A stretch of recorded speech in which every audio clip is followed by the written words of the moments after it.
Similarities between Buddhism and Stoicism, a philosophical exploration. Around 500 BCE, in the East, in Nepal, there was a prince who lived in luxury from childhood. The prince left his kingdom, his wife, and his child, cut off his hair, exchanged his luxurious attire for the simple clothing of a beggar, and began his journey in search of his own light of truth. Around 300 BCE, in the West, in Greece, a merchant lost all his wealth after a great storm at sea. With nothing left, the merchant sat and pondered the ups and downs of life, eventually finding his own path to true happiness. This was the beginning of Buddhism in the East and Stoicism in the West, two of the most renowned philosophies with many followers. Even today in the modern world, if we delve deeply into the workings of both sides, we can easily see significant differences. However, on the level of improving life, helping you become a calm and wise person amid life's storms, the teachings of Buddha and the Stoics are priceless gems. If you take the time to explore and read about both schools of thought, you'll find many similarities, points of intersection between the two, making the distance of 1,000 miles and hundreds of years seem much closer. Does the statement, "a Stoic is essentially a Western Buddhist," adequately capture these similarities? Ethics and personal development. Both traditions emphasize ethics. Despite originating from different cultural and historical contexts, Stoicism and Buddhism share certain philosophical and practical similarities. Both emphasize ethical behavior and personal development. They advocate cultivating virtues such as wisdom, compassion, self-discipline, and mindfulness as means to live a virtuous and fulfilling life. Both stress daily practice, applying what is learned immediately to life to create inner happiness. I call this practical philosophy. The great American teacher Epictetus once said, "The purpose of philosophy is to shed light on ways in which the soul is corrupted by unhealthy beliefs, disturbing desires, dubious choices, and preferences unworthy of us." Self-examination with kindness is the antidote. Apart from uprooting the soul's corruption, a life of wisdom awakens us from lethargy and propels us toward a joyful, fulfilling life. To free the soul from suffering, we engage in disciplined introspection, conducting thought experiments to distinguish between healthy and harmful beliefs and habits, and laziness. Buddha taught us, to enjoy good health, bring happiness to one's family, bring peace to all, one must first discipline and control one's own mind. If a man can control his mind, he can find the way to enlightenment, and all wisdom and virtue will naturally come to him. It is not our enemies or foes that bring us suffering, but our own minds. Impermanence and ephemerality. Both traditions acknowledge the impermanence and transience of the world. Stoicism shows us that everything in the material world can change, while Buddhism emphasizes the concept of impermanence as one of the three marks of existence.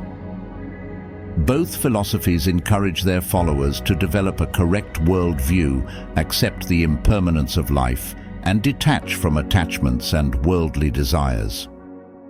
All conditioned things are impermanent. All conditioned things are suffering. All dharmas are non-self. According to Buddhism, anything that arises due to conditions will also cease due to conditions. Human life inevitably goes through stages of birth, aging, illness, and death, according to the law of impermanence of conditioned things. Marcus, the philosopher king of Stoicism, saw this impermanence and recorded it in his journals. Look at what is happening now, or soon will happen. In the past, all things quickly passed by and disappeared from sight because everything is in constant flux. always changing and fleeting, rarely staying the same. Detachment from external circumstances. Both Stoicism and Buddhism share the view that one's inner state and happiness should not depend on external circumstances, such as wealth, social status, or material possessions. Both remind their followers of the importance of cultivating resilience and inner peace, allowing individuals to find tranquility and contentment regardless of life's ups and downs. In his moral letters, Seneca wrote, "What is the good? It is a mind that is pure, free from error, which makes us equal to the gods, which can truly elevate itself above all earthly things. You are a rational being. What is the good in you? It is a perfect reason.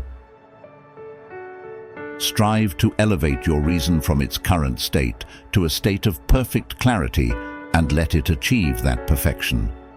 Do not consider yourself happy until all your happiness comes from within." After reviewing all competitions, desires for possessions of others, you see clearly. I do not say that there is nothing you favor, but nothing rules your heart. Buddha's teachings, reflected in the Dhammapada, Brahmana Vagga, state, "Whoever has no attachment to anything, whether past, future or present, possesses nothing and is unattached, I call a Brahmin." This means that a monk who, in the three periods of past, future and present, lives without possessions, practicing discipline, simplicity and mindfulness, using enlightenment as a guide. According to ancient teachings, a monk lives with only 3 robes and a bowl for alms, when the mind is purified like white snow, as free as the sky. Whoever achieves these qualities is considered a Brahmin in Buddhism. Mindfulness and awareness. Both Stoics and Buddhists emphasize the cultivation of experience and awareness as a means to better understand oneself and deeply contemplate the world. Stoicism encourages individuals to be present in the moment, observe their thoughts and emotions, and make rational judgments. Similarly, Buddhism places great importance on the practice of mindfulness, sati, and meditation to develop clear and non-judgmental awareness of the present moment. Marcus Aurelius, reflecting this thought, wrote, "What is perfect character? It is to be awake to every moment while maintaining harmony in actions." The Buddhist scriptures also emphasize this. In the Lotus Sutra, chapter 4, the parable of the medicinal herbs, the Buddha taught, "Monks, the Tathagata observes and knows the hidden nature of beings. He knows that to achieve the highest goal, one must follow the practices. Therefore, he uses skillful means to reveal and guide them to awareness. Awareness comes from meditation, practice, and constant training in awakening, which is the foundation of mindfulness." Recognition and acceptance of suffering. Both philosophies acknowledge the presence of suffering in human life and provide guidance on how to overcome it. Stoicism teaches that suffering and adversity are inherent parts of life, and that individuals should accept and endure them with courage and resilience. Buddhism identifies suffering as a fundamental aspect of existence through the Four Noble Truths, where the first truth, the truth of suffering, explains the nature of suffering. Birth is suffering, aging is suffering, illness is suffering, death is suffering, sorrow, lamentation, pain, grief, and despair are suffering. Not getting what one wants is suffering. In brief, the 5 aggregates subject to clinging are suffering. This core view of Buddhism on the nature of life leads to the Noble Eightfold Path, the path to liberation from suffering. Stoicism, through the teachings of Epictetus, also emphasizes accepting suffering, Epictetus taught that we cannot control everything that happens to us, but we can control how we respond to it. He said, "Remember, it is not the events themselves that disturb people, but their judgments about those events. Therefore, discard what is beyond your control and focus on what you can control." Living in accordance with nature.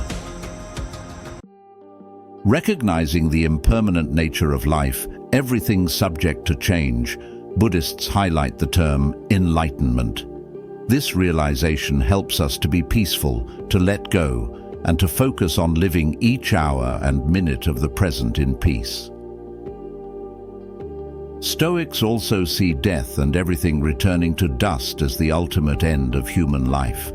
This philosophy emphasizes living in accordance with nature, not fighting against what cannot be changed, and finding peace in acceptance. Marcus Aurelius wrote, "Accept everything that comes to you, woven in the pattern of your destiny, for what could more aptly fit your needs?" This understanding means that everything happens as it should, and we can only control our reactions. Buddhism also teaches that we should live in accordance with nature, not try to control what cannot be controlled. The Buddha said, "Live in the moment, without attachment to the past or worry about the future." True peace lies in accepting the present.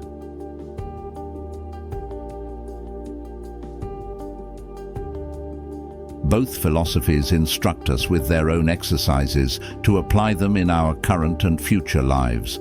Practice them whenever possible to contemplate a more beautiful life, a more peaceful existence, and a gentler view of life each time the storms of fate strike.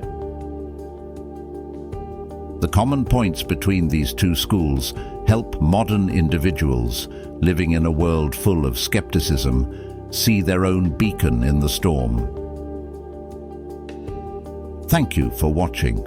If you found this video interesting, don't forget to show your support by liking and subscribing for more content like this. Your engagement means a lot to us.